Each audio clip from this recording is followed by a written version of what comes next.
Muito bem, meus queridos irmãos, a paz do Senhor a todos. Vamos lá, nós vamos dar continuidade ou continuar uma série de vídeos. E aí, claro, sobre este livro aqui, as Escrituras e a Autoridade de Deus, como ler a Bíblia hoje. Eu vou deixar aqui no cards, tá bom? E também na descrição desse vídeo, o primeiro vídeo que nós fizemos já acerca desse livro, tá bom? E aí nós vamos para o nosso cenário, nós estaremos hoje lendo juntamente com os irmãos, tá bom? Aqui, nós paramos mais ou menos aqui nessa questão, tá bom? Foi bem aqui que nós paramos. Isso. É, para esse vídeo agora, nós já fizemos uma leitura, deixa eu só recapitular aqui com os irmãos, rapidão. Muito bem. Aqui, tá bom? Opa, perdoe. Pronto. As escrituras dentro da igreja, os primeiros 1.500 anos, tá bom? Os primeiros 1.500 anos. E aí nós vamos para a leitura agora dessa segunda parte ainda do primeiro, da reforma até os dias de hoje, tá bom? Vamos fazer a leitura. Antes disso, não deixe de se inscrever em nosso canal, deixar o like, ativar as notificações e também compartilhar. Comente. Vamos lá. Os reformadores do século XVI recordaram as escrituras ou recorreram às escrituras para questionar as tradições com as quais haviam sido formados durante a Idade Média. Todas as igrejas que surgiram com a reforma destacam, do mesmo modo que os pais da igreja primitiva, a importância fundamental da Bíblia. Pronto, esse é o primeiro ponto que nós precisamos ainda dar ênfase. A importância fundamental da Bíblia. Assim como Jesus se aprofundou, estudou as escrituras daquela época conhecida que era o Antigo Testamento, os pais da igreja deram continuidade e aí já estavam já com os escritos do novo concerto, escrito de Paulo, Pedro, João, os pais da igreja, como Orígenes, Tertuliano, Crisóstomo, da Idade Média, ali, chegando à Idade Média, Tomás de Aquino, Santo Agostinho, tá bom? E outros, Lutero, Calvino. E agora nós estamos da reforma até os dias de hoje. Vamos lá. Todas as igrejas, recapitulando, que surgiram com a reforma, destacam a importância fundamental da Bíblia, assim como os pais da igreja.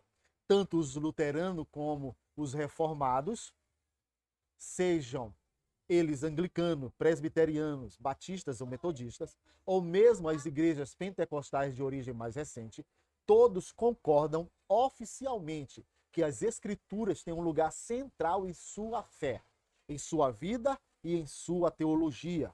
Isso faz diferença entre as igrejas que resultaram da reforma da Igreja Católica e da Igreja Ortodoxa, que possuem um discurso mais complexo e interligado sobre o modo como a Escritura funciona na vida da igreja. Porém, até mesmo essas igrejas mais antigas nunca deixaram de insistir que as Escrituras continuam a ser a palavra escrita de Deus. Na verdade, é de fato amplamente conhecido que elas criticam as igrejas que vieram da reforma, não só por causa das diferenças de interpretação em algumas passagens, mas também por causa do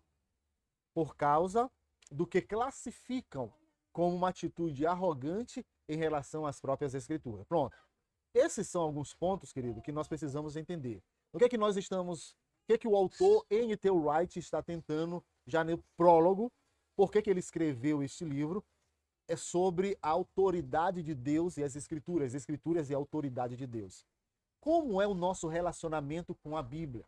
O quanto nós a lemos, o quanto nós a meditamos, o quanto nós colocamos ela em prática na nossa vida cotidiana, no nosso dia a dia. Então é para nós estarmos atentos que Jesus Cristo também tinha um respeito e uma devoção profunda nas escrituras sagradas. Os pais da igreja, a igreja primitiva, os pais da igreja, a reforma protestante também. Vamos lá, vamos dar continuidade. E agora nós estamos para um outro subtópico que é devoção e discipulado. Em nenhum momento importante da história da igreja, as escrituras sagradas foram consideradas simplesmente um livro ao qual se deve recorrer somente em caso de debate sobre questões pontuais. Vejam só, mais uma vez, o autor está dando ênfase e trazendo para nós essa importante informação. Em nenhum momento importante da história da igreja, as escrituras sagradas, a Bíblia sagrada, irmãos, a Bíblia aqui, ó, a Bíblia, essa Bíblia, claro, não é essa que nós estamos falando, mas a Bíblia sagrada, ela não era simplesmente um livro para buscar informações e para apenas ler, para apenas debater em questões pontuais. Desde o princípio, ela recebeu um lugar fundamental na vida litúrgica da igreja, indicando que não é vista somente como parte do pensamento da igreja, mas também como parte integrante de seu louvor e de sua oração. Além da utilização óbvia dos salmos como centro da adoração cristã em muitas escolas tradicionais, a leitura do evangelho dentro da liturgia eucarística de grande parte, ou até mesmo da maioria, das denominações eclesiásticas, indica a crença implícita, mas não menos poderosa, de que a Bíblia continua a ser tanto um meio fundamental, através do qual Deus se dirige ao seu povo, como um meio importante, pelo qual o seu povo se expressa diante dele. A Bíblia, recapitulando, continua a ser um meio fundamental, através do qual Deus se dirige ao seu povo. O hábito generalizado da leitura particular e do estudo das Escrituras, que já foi considerado um fenômeno mais restrito aos protestantes, mas passou a ser cada vez mais incentivado também entre os católicos, conta com um histórico de longa data, como parte principal da devoção cristã. O que o autor, mais uma vez, quer trazer para nós? É que a Bíblia, ela tem um ponto importante, fundamental na nossa devoção, no nosso devocional, no nosso dia a dia, na leitura, na liturgia dos cultos domésticos, na liturgia dos cultos de doutrina, nos cultos dominicais, nos cultos de ciclo de oração, na escola bíblica dominical. A Bíblia Sagrada é fundamental. É o livro áureo, é o livro básico, é a base da igreja, é como um pilar, é um fundamento pelo qual nós somos alimentados e temos um conhecimento de Deus.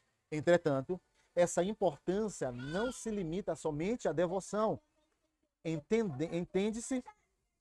entendendo-se também ao discipulado. Vejam só, a leitura e o estudo das Escrituras são vistos como algo de suma importância no processo de crescimento no amor de Deus, no modo pelo qual podemos ter uma moral mais robusta para viver de acordo com o Evangelho de Jesus, até mesmo quando tudo parece ser contrário a esses hábitos, já que eles continuam a ser aspectos fundamentais da vida cristã. A Bíblia vem sendo incorporada à trama da vida cristã normal em todos os sentidos. Cada igreja cria uma maneira diferente de aplicar essa teoria. A minha igreja, perdoe, Igreja da Inglaterra, que faz parte da Comunhão Anglicana, não divulga suas crenças sobre a Bíblia por meio de tratados imensos ou de manuais de doutrina sobre todos os assuntos possíveis, para abranger todas as coisas e dispensar o cristão comum da necessidade de ler, pensar e orar com uma mente renovada. Em vez disso, ela insiste em que a leitura das Escrituras continua a ser a parte principal da adoração pública. Vejam só, isso é muito importante, a leitura das Escrituras, ler a Bíblia Sagrada. Ela incentiva todos os cristãos a ler e estudar a Bíblia individualmente. Além disso, ela atribui a seus líderes, principalmente seus bispos, a tarefa solene e fundamental de estudar e ensinar as Escrituras e de organizar a vida da igreja de acordo com ela. Vejam só, nós encerramos mais um vídeo tratando desse primeiro ponto, do primeiro ponto aqui que o livro ele vai tratar. Deixa eu só mostrar aqui a vocês.